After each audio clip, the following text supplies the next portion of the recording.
Welcome to 5 Minute Solution channel. In this video I am going to show you guys how you can change your Facebook profile URL or link.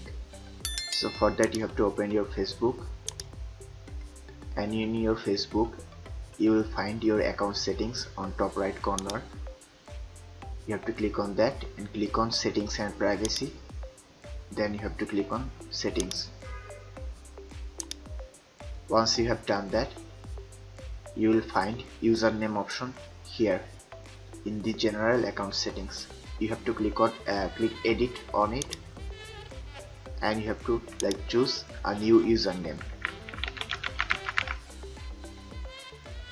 So you have to choose a username which hasn't been selected by others earlier. So this one says that username is available. So for some common name it might not say that username is available, it will say username unavailable.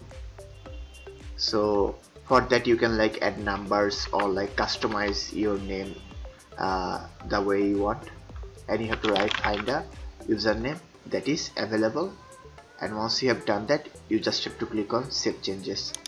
So I will not do that because I already have changed my username to this name. My username was not available, that's why I added some numbers.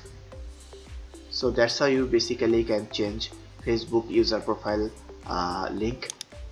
If you want more videos like this, then like, comment and subscribe, and also thank you very much for watching this video.